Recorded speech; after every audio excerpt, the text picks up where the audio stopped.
Então, gente, desculpa os problemas de início aí. Foi mais problema comigo, com a minha conexão aqui, e com o meu computador, que não consegui acessar aqui a plataforma de maneira adequada. Mas, enfim, dando boa noite para todos aí e agradecendo o pessoal da Liga Sul Capixaba pelo convite. Tá? Eu sou o Marco Jafar, sou enfermeiro intensivista formado pela Universidade do Estado do Rio, e estou enfermeiro assistencial no UCAN, né, no Hospital das Clínicas da UFES, desde 2015. E sou colaborador da Liga Acadêmica de Cardiologia aqui da UFES.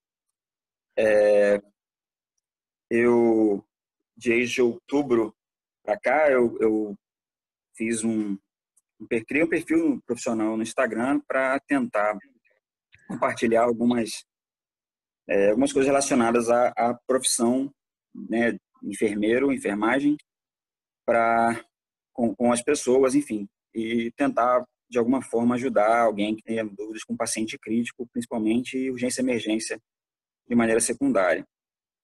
E aí, o nosso papo hoje vai ser sobre a ressuscitação cardiopulmonar em pacientes com SARS-CoV-2, pacientes suspeitos ou confirmados de Covid-19. Tá? A ressuscitação cardiopulmonar é a maior emergência que a gente pode encarar na nossa prática. Então, não é uma questão fácil, né? Não é algo fácil de se lidar. Alguém precisa de capacitação, a gente precisa, né, entender os protocolos. E nesse momento de pandemia, né, onde a gente tem atendido cada vez mais pacientes com Covid-19, com essa doença nova, unir esses dois temas é importante para a nossa prática, a gente precisa disso. Tá? Se puder passar, por favor, Bruno, eu agradeço. Tá, e a gente precisa, portanto, né, acessar essas diversos conselhos relacionados, tá, à área, diversos órgãos que tenham expertise nesse assunto, para a gente poder entender os procedimentos correlacionados à ressuscitação cardiopulmonar no paciente de Covid-19. Tá? Então, é importante a gente acessar a Associação de Medicina Intensiva Brasileira, a AMIB, a Sociedade Brasileira de Cardiologia, a American Heart, o Conselho Europeu, o Conselho Britânico, enfim, são diversos órgãos que a gente precisa consultar para isso. E por que é diferente a gente falar de RCP na Covid-19 de uma RCP normal, uma RCP que a gente atende no nosso dia a dia? Porque na Covid-19, né, e durante a RCP, a gente tem uma série de procedimentos que são geradores de aerossol.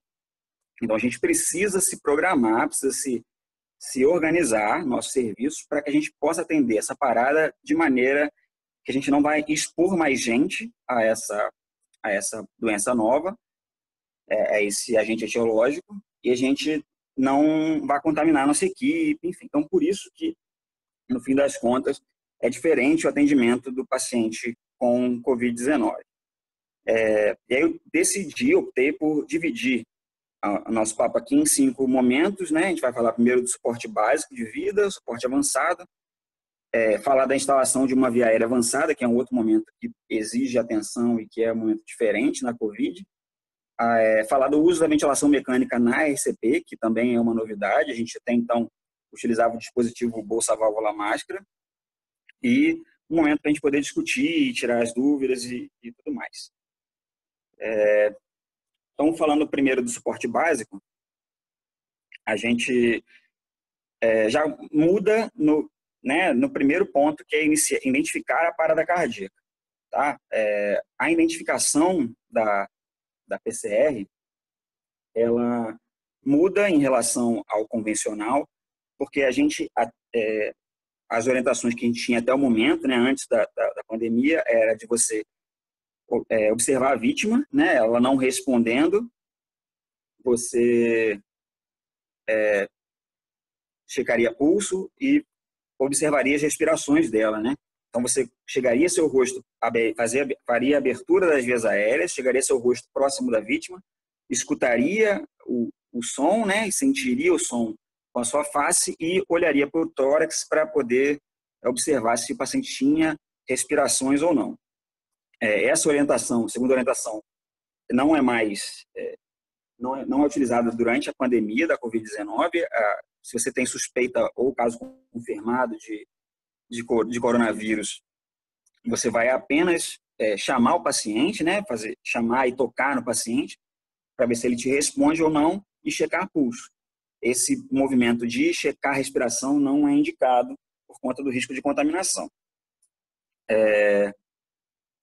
Na sequência, a gente vai precisar chamar ajuda, e aí se você está, por exemplo, num ambiente pré-hospitalar, né, se você for chamar ajuda de um paciente que é suspeito ou confirmado de coronavírus, é ideal que você sinalize para a equipe de resgate que aquele paciente é suspeito de coronavírus, enfim, que é para que a equipe, quando chegue, ela já tenha uma abordagem diferenciada.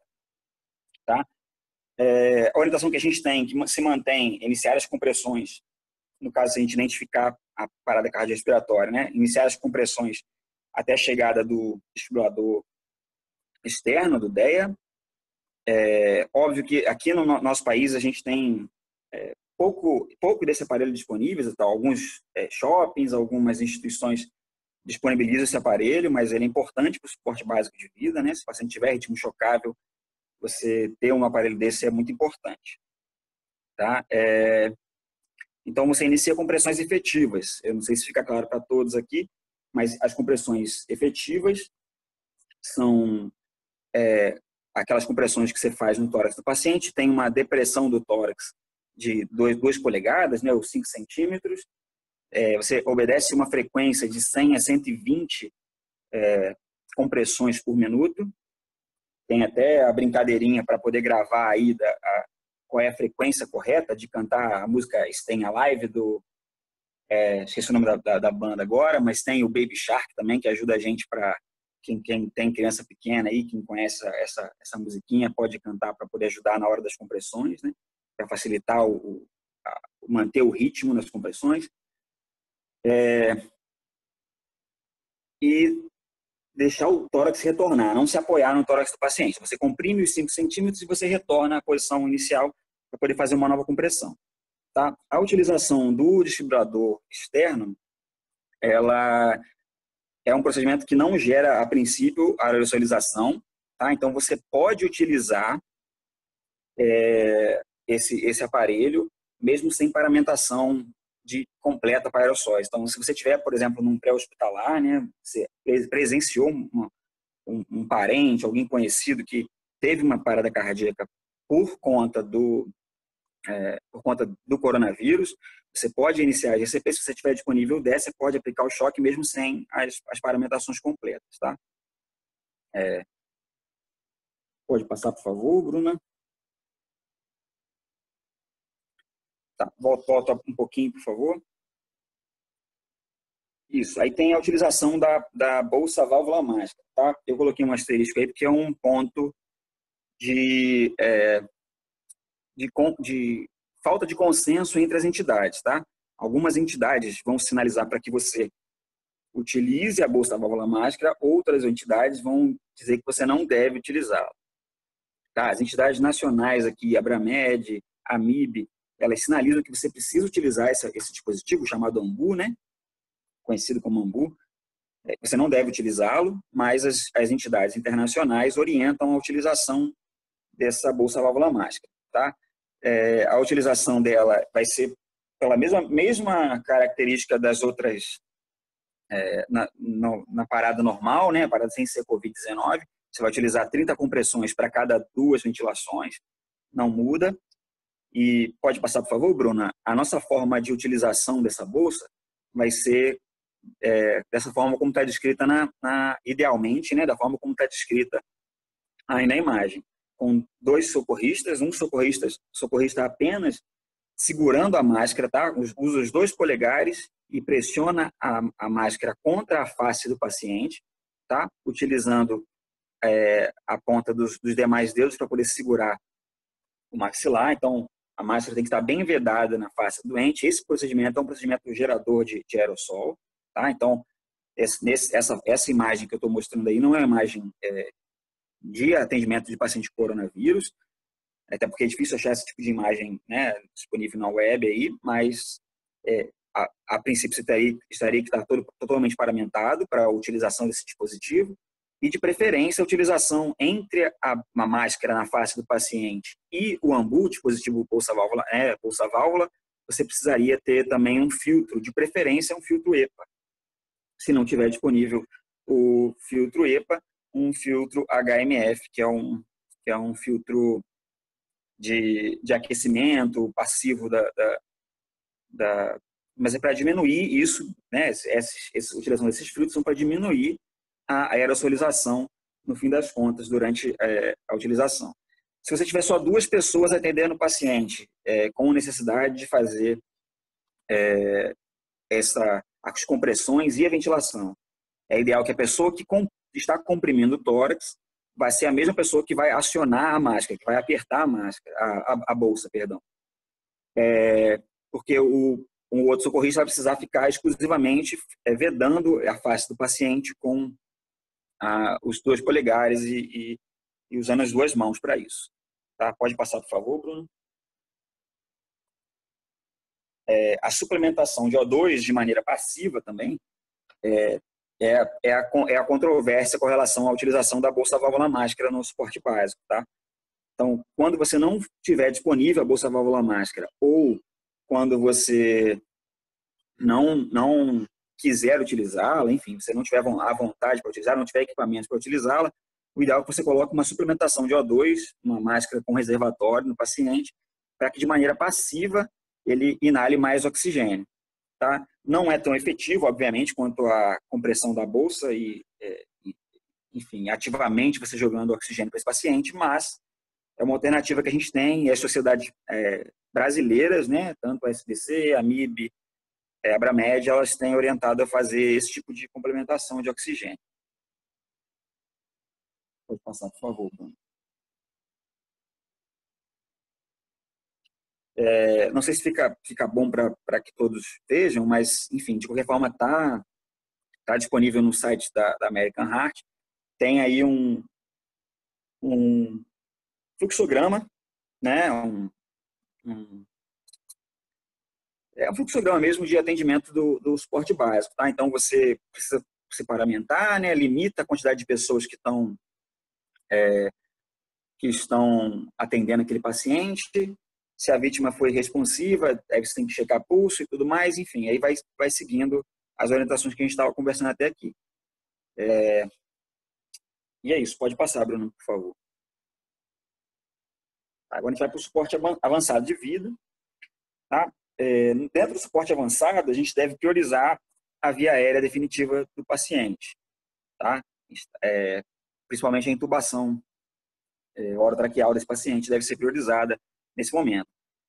Considerando que a COVID-19 ela é uma doença que ataca principalmente as vias respiratórias do paciente, e as causas mais comuns de parada nessa doença serão a hipóxia, né? E será a acidemia relacionada a essa capacidade pulmonar, né? Então, a gente deve priorizar a via aérea desse paciente quanto antes. Tá? Pode passar, por favor, Bruno. Então, assim que você tiver acesso das vias aéreas, né, como de praxe, a gente vai manter as compressões de maneira ininterrupta. Tá? Então, a gente tem a relação 30:2 de orientação no suporte básico até você realizar a via aérea avançada. Realizou a via aérea avançada, você faz compressões direto, né? Aí nessa frequência de 100, 120 por minuto, tá? Pode passar, por favor. Então, as medicações, elas não mudam durante a parada da Covid-19. A gente vai continuar usando adrenalina, vai continuar utilizando amiodarona, vai continuar utilizando carbonato, a gente vai continuar utilizando as mesmas medicações durante a RCP. Os algoritmos de medicação continuam os mesmos. A gente não muda nada nesse sentido. Pensar logo na sequência, tratar as causas reversíveis, tá? Da parada, que são os Hs e Ts, como eu citei aqui, né? Principalmente hipoxemia, a acidemia, e muito comum no coronavírus também a gente ter trombo pulmonar, tá? Você fazer TEP, trombose pulmonar, e trombose de coronária também, tá? Trombose de coronária também é uma das complicações aí dessa doença. E dentre as causas de RCP de parada mais comum nos pacientes coronavírus, é a causa que mais gera parada por ritmos chocáveis, tá? Então, nesse momento que a gente vai entender aí o que está acontecendo no doente. Provavelmente, se ele parar parar com um ritmo chocável, a gente deve pensar primeiro em trombose de coronária, né? Obviamente corrigindo a hipoxemia desse paciente, ele não melhorando, né? Não revertendo a parada dele, você pensar no trombose de coronária. E no mais, as outras são as causas possíveis, mais prováveis. A gente mantém o paciente, essa é uma mudança, né, importante, a gente mantém o paciente conectado ao ventilador mecânico durante as compressões. Assim, até então, né, se o paciente não for COVID, a gente vai utilizar o dispositivo bolsa válvula mágica, né, o AMBU, para poder ventilar esse paciente. Durante a pandemia e nos casos suspeitos e confirmados de coronavírus, a gente vai manter o paciente conectado ao ventilador e tem alguns ajustes que você precisa fazer para esse ventilador poder ventilar esse paciente, mesmo você fazendo compressões no tórax dele. E a utilização do desfibrilador é o último ponto aí do nosso suporte avançado, que também não muda, tá? O que tem de orientação diferente, por exemplo, no Conselho Britânico, né, de ressuscitação, eles orientam a realização de 3 choques, caso o ritmo for chocável, tá? Então, você reconheceu um ritmo chocável no paciente, assim que ele, né, você observou o paciente não está responsivo, não tem pulso, você colocou as pás do desfibrilador sobre o paciente, você já choca ele, se não tiver, né, nesse contexto de pandemia, você choca o paciente uma vez, se não tiver voltar com ritmo chocável de novo, você choca uma segunda, ritmo chocável de novo, você choca a terceira vez. Então, tem essa orientação de 3 choques antes de iniciar a compressão no Conselho Britânico. Tá? No Conselho Europeu e da American Heart Association, né, que é a Associação Americana, eles sugerem a realização de um choque e depois iniciar as RCPs, ou a RCP, mas se a equipe não tiver paramentada, tá, né, nesse momento, para poder entrar no atendimento do paciente, você fazer mais choques na sequência, né, e até que a equipe esteja paramentada, a utilização de no máximo 3 choques também é consenso entre essas instituições. Pode passar, por favor, Bruno. Então, tem um algoritmozinho também com relação ao suporte avançado, também é da American Heart, esse algoritmo, está disponível no site deles. Então, você precisa se paramentar, a equipe toda paramentada, né? Limitar o pessoal que vai atender essa parada. É importante isso que está descrito aqui, que a gente precisa considerar se essa ressuscitação, se ela é válida, se ela é factível ou não, tá? Se for, por exemplo, um paciente, se é importante essa comunicação, está bem clara dentro da equipe quando você estiver atendendo esse tipo de situação na sua unidade, tá?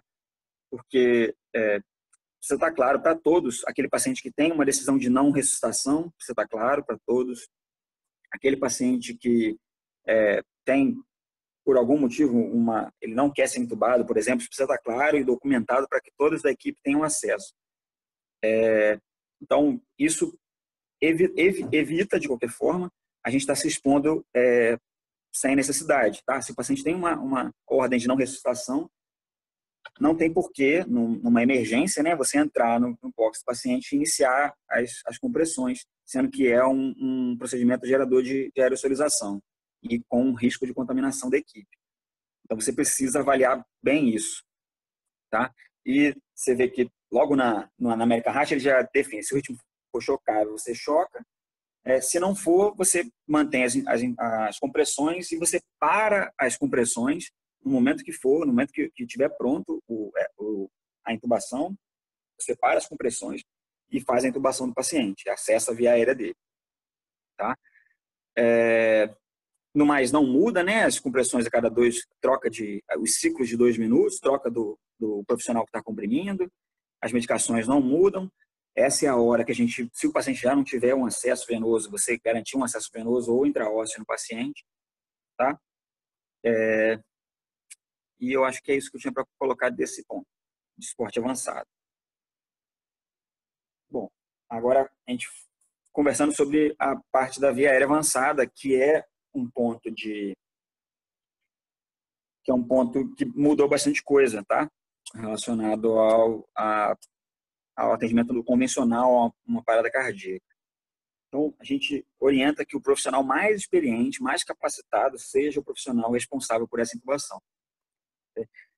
Obviamente que num cenário ideal, né? O cenário ideal é que você reconheça precocemente os pacientes que estão com maior risco de deteriorização clínica, quase não saiu. Então, esses pacientes têm que ser, enfim, avaliados mais precocemente possível e não postergar o procedimento de intubação, para que seja um procedimento feito de maneira mais eletiva, entre aspas, possível. Tá? Então, é ideal que você tenha essa visão aí dos seus pacientes, entender quais são os pacientes que estão piorando, quais que podem evoluir para a intubação e, de preferência, precocemente intubar esse paciente. Né? E você precisa elencar nas unidades, aí tem sido feito isso, né? Aqui no hospital onde eu trabalho, no Hospital das Clínicas, a gente criou um time de resposta rápida, a gente até então não tinha esse time, onde o profissional responsável pela intubação é o profissional anestesista, que é o profissional que tem a maior expertise nesse assunto. Então, é o profissional mais experiente, de preferência do hospital, que tem que acessar essa via aérea do paciente. Tá? É importantíssimo que você não dá para colocar o profissional menos experiente fazendo essa intubação, porque se a gente perder quanto mais tempo a gente demorar para a intubação, mais a gente está expondo a nossa equipe, mais a gente está se expondo desse procedimento. Tá? O ideal é que a gente utilize, pode passar, por favor, Bruna, a sequência rápida de intubação, tá? Que faz parte dessa sequência rápida a indução do paciente, né, a sedação do paciente, com bloqueio neuromuscular. Tá? Nas diretrizes, tem medicações específicas, a gente tem utilizado ketamina,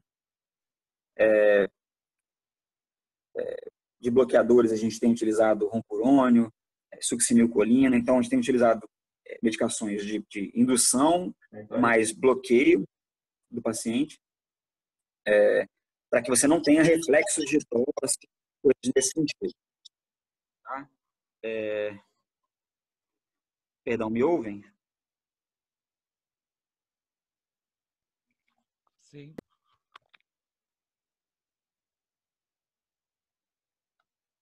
Então, se a gente tiver... Perdão, o celular tocou aqui sem querer. Mas vamos lá. Então, se a gente faz a sequência rápida de intubação e a gente tenta intubar o paciente. Se a gente tiver dificuldades na intubação desse paciente, né? Como eu falei, é o profissional mais experiente que vai estar executando esse procedimento. Então, se tiver alguma dificuldade na técnica da intubação desse paciente, o ideal é que a gente utilize já de imediato um dispositivo supraglótico, tá? Pode ser uma máscara laringe, enfim, qualquer dispositivo supraglótico, para a gente poder ventilar esse paciente, não ficar tentando entubar esse paciente mais vezes, tá? E se estiver disponível também, enfim, se for uma via aérea de fato difícil, você realizar uma traqueostomia de emergência nesse paciente, tá? Tem um ponto importante também com relação à intubação, que é o ponto seguinte, que é a utilização de uma pinça forte no tubo, tá? A gente intuba, de maneira geral, a gente tem intubado os pacientes sem a utilização de fio guia, tá? E utilizando uma pinça forte para poder clampear esse tubo na hora do acesso da via aérea. Então, para você tentar diminuir a dispersão no ambiente de vírus, né, durante esse procedimento de intubação. Então, você acessa a via aérea do paciente com o tubo clampeado, você conecta o ventilador e aí você abre solta essa pinça do tubo e aí você consegue ventilar o paciente. Então, o paciente vai ficar ali por alguns segundos, né, dependendo do tempo que for necessário para a intubação, alguns segundos sem ventilação, sem respirar, sem nada. Tá? Então, pode passar que tem uma imagem relacionada aí à utilização da pinça forte. Alguns profissionais acabam optando por por utilizar o fio guia e utilizar na ponta do tubo, né, no conector que aparece aí na foto, né, utilizar uma seringa de 20, aquela parte do êmbolo, né, aquela parte preta do êmbolo, e ele coloca ali por cima e passa o fio guia por dentro dessa parte, e aí faz essa retirada com o pinçamento na sequência e depois conexão no ventilador. Mas isso é aquela improvisação da prática, né, diária, que não tem recomendação em nenhum, pelo menos dos que eu acessei aqui, de nenhum dos conselhos das entidades responsáveis por orientações nesse sentido. Tá? Pode passar, por favor. Então, ideal, tá, que a observação do posicionamento do tubo seja feita por capnografia de onda. Eu sei que nem toda instituição tem esse equipamento disponível, de fácil acesso, mas é a forma mais segura. Se você, na hora de checar o posicionamento do tubo, você tiver que ambusar o paciente com a via aérea, né, avançada, o risco de aerosolização é muito grande também. Então, o ideal é que você utilize apenas capnografia de onda para essa avaliação. Então, na capnografia, se você tiver entubado o estômago do paciente, não vai ter onda de alteração de CO2 no seu monitor. Se tiver alteração de onda, né, de acordo com as respirações do paciente, o aumento da onda, a gente tem o tubo posicionado de maneira correta no pulmão. Tá? Pode passar, por favor. Na sequência, a gente tem a questão dos filtros de ventilador. É ideal também que a gente utilize um filtro EPA, de preferência, obviamente. Se não tiver o filtro EPA, o filtro HMF, posicionado tanto no Y do circuito do ventilador, quanto na saída expiratória do circuito. Tá? No Y, para evitar, obviamente, a dispersão de vírus no ambiente, e na saída expiratória do ventilador como uma segurança maior para que você não contamine o aparelho. Tá? A grande maioria dos aparelhos que a gente tem disponível no mercado, eles não são fáceis ou não é disponível a limpeza interna desse fluxo de ar que passa por dentro do ventilador. Então, é ideal que você tenha um filtro ali para se proteger esse equipamento. Tá? Alguns ventiladores têm, enfim, até filtros externos, enfim, já tem alguns dispositivos nesse sentido, mas de maneira geral, né, o grosso que a gente tem disponível são ventiladores sem essa disposição. Pode passar, por favor? E a gente vai entrar no ponto da ventilação mecânica. Até então, a gente utiliza, né, até esse momento, a gente utiliza a bolsa válvula mágica para poder ventilar o paciente, tá? E nesse período de pandemia, no paciente suspeito confirmado de coronavírus, a gente vai utilizar, para não haver essa desconexão do circuito, manter o paciente o tempo todo acoplado no ventilador mecânico, diminuindo essa dispersão de gases. A gente vai utilizar o ventilador mecânico como estratégia para poder ventilar o paciente. Então, não tem um modo preferencial, tá? Não tem descrito isso, né? Um modo preferencial para você fazer a ventilação do paciente. Porém, o que a gente tem observado na prática com relação à PCR na COVID é que ventilar em VCV, em ventilação controlada, em volume controlado, perdão, ele tem sido mais efetivo para poder manter um volume adequado do paciente na ventilação. Então, você calcule o peso predito do paciente, né, o peso ideal dele, o peso predito, e você calcule aí 6 ml por quilo de peso e defina esse volume na sua ventilação durante a sua RCP. Tá? A FO2 você vai disponibilizar 100% de oxigênio para esse paciente, a fração aspirada de oxigênio. A relação entre a inspiração e a expiração de 1:2. A frequência respiratória vai ficar aí entre 10 e 12 incursões respiratórias por minuto. Com relação à PIP, né, que é a pressão positiva no final da expiração, a gente tende a utilizar 5 centímetros de água ou a ZIP, né, que é zerar a PIP. Tá? Você pode passar, Bruna, por favor. Pode passar mais um. Então, a gente tende a usar a PIP em 5 centímetros de água ou, como eu falei, a ZIP, que é a PIP zero.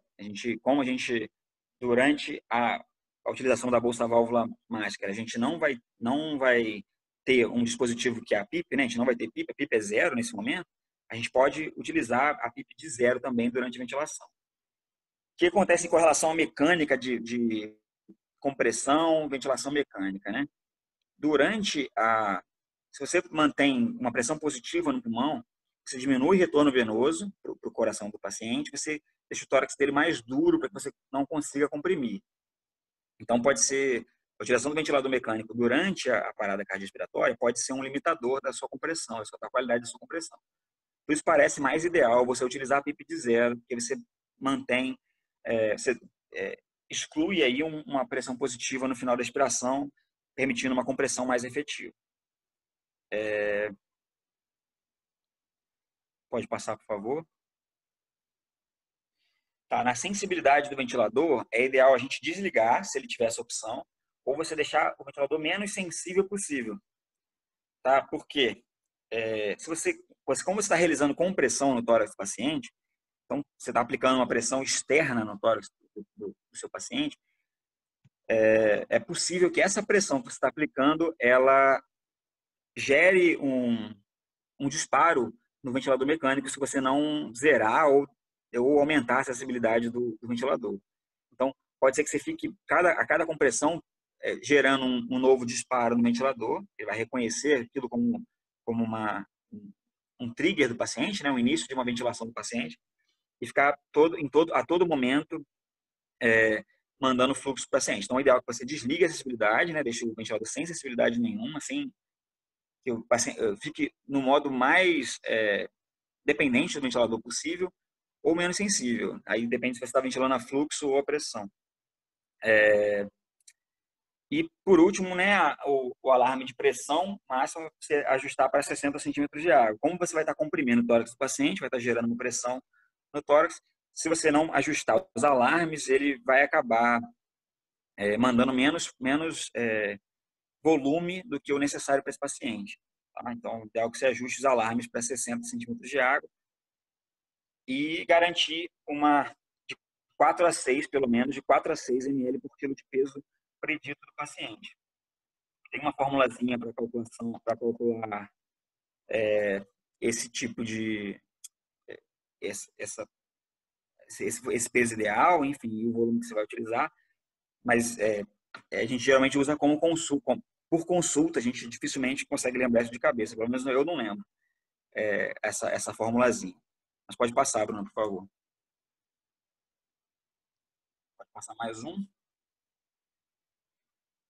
Bom, e aí chegamos no quinto momento aí que eu tinha falado com vocês, que é a gente tentar falar sobre as dúvidas de vocês, entender o que vocês... Enfim, quais foram as dificuldades aí. Eu já vi algumas perguntas aqui no chat, mas eu vou pegando aos pouquinhos aqui.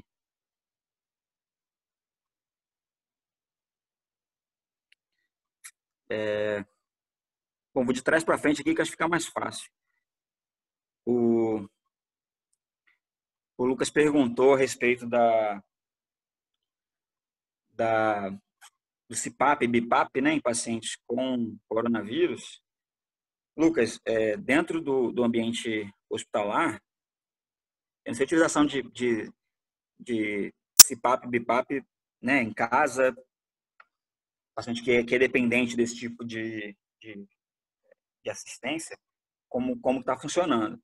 Ah, mas dentro do ambiente intra-hospitalar, é ideal que até a VNI, né, ela, ventilação não invasiva, para esse tipo de paciente, ela não tem sido tão indicada, não vem sendo tão indicada, a não ser que você tenha uma sala com pressão negativa, tá? Um quarto de isolamento com pressão negativa. Você não pode extrapolar muito tempo também com o paciente em ventilação não invasiva, porque se o paciente necessita de muito tempo de ventilação não invasiva, é ideal que você já parta para a intubação desse paciente. De maneira geral, o que a gente tem utilizado com mais segurança é utilizar catéter nasal de oxigênio, tá? Porque ele gera menos aerossol. Todo procedimento que você fornece oxigênio para o paciente, toda parte do suporte ventilatório, você acaba gerando um pouco de aerossol, tá? Mas tem alguns dispositivos que geram menos aerossol que outros, tá? Então, o catéter nasal de tipo óculos, ele é um catéter que tolera baixo fluxo e tem uma baixa dispersão de aerossóis, então a gente tem utilizado ele no início, até 6 litros por minuto, né? Se o paciente ainda assim manter taquipneico, manter com, com esforço respiratório, utilização da musculatura acessória, a gente acaba abrindo mão de uma máscara não reinalante, tá? Com reservatório de oxigênio, para tentar fornecer mais oxigênio para esse paciente. E se ele não evolui bem, né, com essas duas alternativas de fornecimento de oxigênio, a gente acaba partindo para a intubação mesmo. Assim, é o que vem sendo mais efetivo mesmo, a, a ventilação mecânica. Dificilmente a gente entra com o paciente em VNI, alguns casos muito específicos, ele precisa estar, enfim, bem acordado, a gente ter certeza de que ele vai sair rápido daquele desconforto dele, a gente consegue tirar ele rápido daquele desconforto, porque senão a tendência da doença ela é muito agressiva, né, na parte ventilatória. Então, o paciente chega para você saturando, enfim, saturando bem às vezes, saturando 90, bem relativamente, né, saturando 92 em ar ambiente e, enfim, no procedimento, dentro do atendimento médico, ele piora muito, né? Então, às vezes o paciente já volta, vai fazer um exame, quando ele retorna, ele já está saturando 85, 80. Então, a evolução da doença, assim, num prazo, ele é muito, muito agressivo. Então, é importante não postergar, de fato, a intubação. Se você vê que o paciente tem necessidade tem sinais de insuficiência respiratória, tem sinais de disfunção respiratória, é ideal que você já parta para a intubação mesmo. Seja mais agressivo, porque o paciente vai precisar de um tratamento mais agressivo mesmo. Não sei se eu consegui responder a sua pergunta, Lucas. Não sei se tem mais alguma pergunta.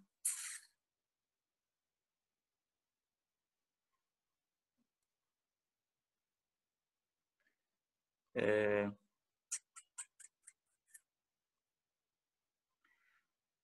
Bom, eu acho que eu não consegui achar mais nenhuma pergunta.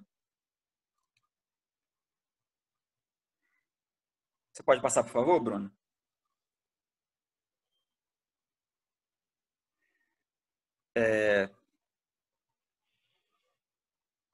Bom, aí são algumas referências que eu utilizei para poder construir nosso bate-papo aqui. Então, tem o Conselho Britânico, o Conselho Americano, né, a Associação Americana, tem a Abramed, a MIB, Sociedade Brasileira de Cardiologia também, que eu utilizei como referência, o Conselho Europeu, e na parte de ventilação mecânica eu consultei a Associação Brasileira de Fisioterapia Respiratória.